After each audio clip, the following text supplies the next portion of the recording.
Hey everybody, how you doing? This is Dr. Carmen Bright, and this is Car Chronicles. Just coming back from church, so I was traveling. Just wanted to come on before you guys start your week. I know some of you guys will probably get it Sunday night, some of you guys probably get it Monday morning. So hopefully this is beneficial to you and will help you.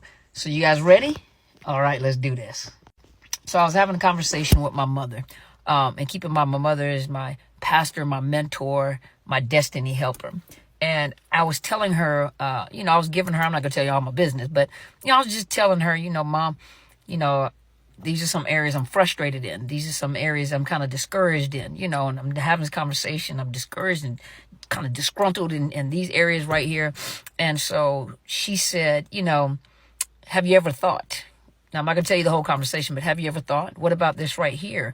And have you ever thought this is what's happening? And at this level right here, these are some things that are, being done or is happening, So she gave me this information. She gave me this revelation. She gave me these words of encouragement. And from that point forward, my mind was open to revelation, to understanding. I began to research some things. I began to study some things. And some of those things, even as I was studying them for myself and thinking about it and meditating on those words that she given me, was opening up doors in my mind and opening up things that, of understanding, so that I would stop being so frustrated. In the midst of me learning from my mentor and being mentored by my mentor.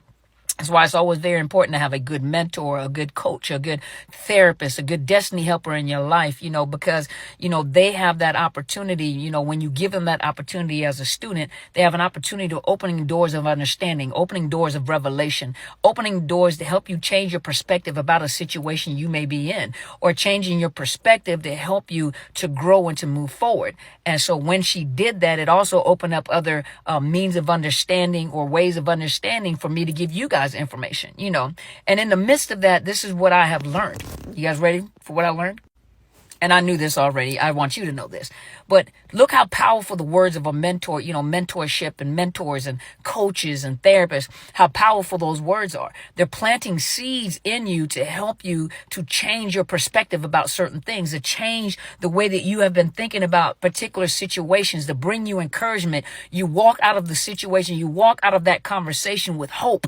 Listening to a pastor this past week on Friday, one of the things he said, and remember I was telling you guys what Bishop T.D. Jakes said, frustration is evidence that there is frustration is evidence that there is, what did I say? I remember. Frustration is evidence that there is an investment. An investment creates expectation. And another thing that I said is you also have to be careful, because sometimes we have false expectation. We create false expectations, and our standards are high. We have these expectations of a person that can't live up to these expectations. And then Friday, I was listening to a pastor when we went out on the road, and that pastor said also, he didn't say also, but what he said was his frustration is also proof that there has been a, what's the word we're looking for? Frustration means there is broken focus. So broken focus equals frustration, but frustration is evidence that there's an investment, and investment creates expectation. But then you have to think about the type of expectation you are creating. At the same time, you have a good mentor, a good coach, a destiny helper in your life. They help you to change perspective. That's why, you hear about the cognitive behavior therapy, because you have someone that's capable of not changing themselves, but they're planting seeds in you. They're giving you a different perspective about different things. They're weighing the pros and the cons. They're bringing out your strengths to show you, because sometimes it takes a person on the outside to look in, because if you are the person looking at yourself. So a lot of times you can't see anything positive. So when you have a person on the outside looking in, they can give you your strengths and grow and strengthen those strengths, show you some of your weaknesses to help you strengthen those weak areas. But they give you hope. So you leave out of that situation or the conversation with hope. You feel more encouraged. Now, imagine this. If that's what a good mentor or a good coach can do, or a good therapist can do, then imagine what a narcissist can do, and the power of the words. There's frequency to those words. And if a mentor with the frequency of those words can change your perspective and give you hope, then just imagine the power and the influence the influence and the persuasion behind words. On one hand, the mentor, the counselor, the coaches can persuade you and influence you into positivity, positive thinking, changing your perspective. But yet with a narcissist, that same frequency, the power of influence and persuasion can bring you into devastation.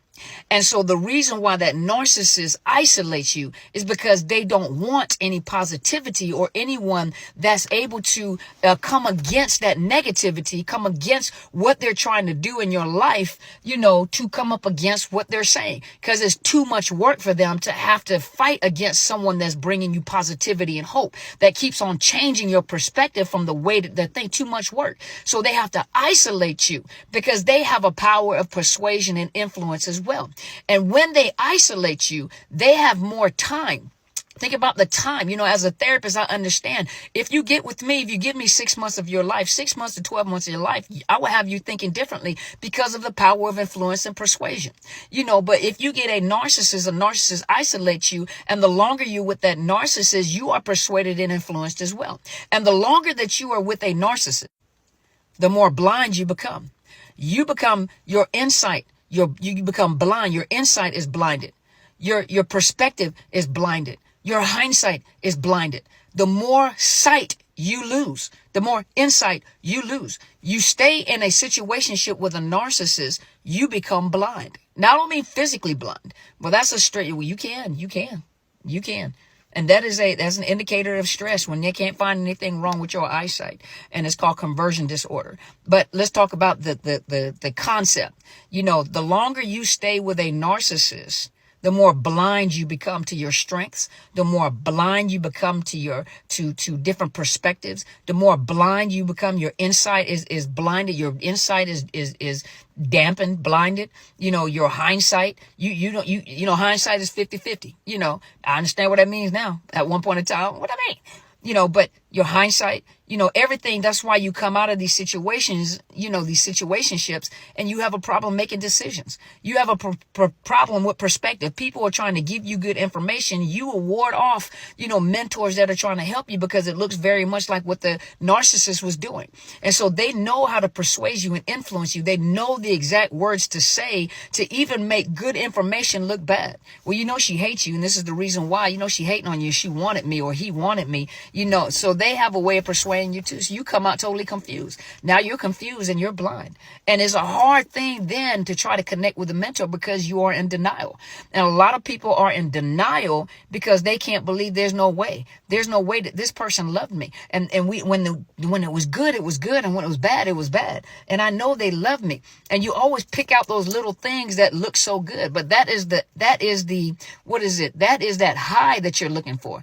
That is the little worm that they throw out, the little crumbs. You're being crumbed. You got this little, they're throwing little crumbs out there so that you'll always have that hope.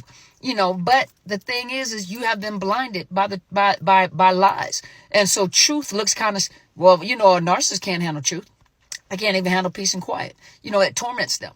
And so you're the same way. You're coming out of this situation and you're blinded. You got people, I'm not even going to talk about the young lady. She posted something. I ain't going to talk about it. But you become blinded because this doesn't apply to me. My situation is different. If you got hooked with a narcissist, your situation is just like our situation. I don't care if it was on purpose that you went into the situationship because you made a choice or if you were tricked in it. Most of us were tricked into the situation. None of us went in there with our nose wide open, and we understood what we were dealing with. We were all tricked into the situation. Doesn't matter if it was one night.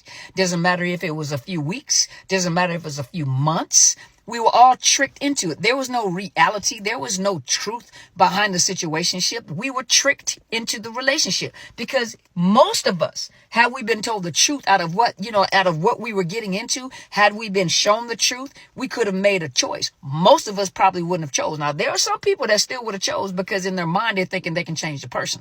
But all of us have been tricked into the situation. It wasn't real. It was a facade. You were presented a facade, an illusion. And we fell for the illusion because the hand was quicker than the eye. The mouth was quicker and our emotions took over because we were led by our emotions. But listen, it's an illusion. And the thing about it is we were tricked. You got it? Good.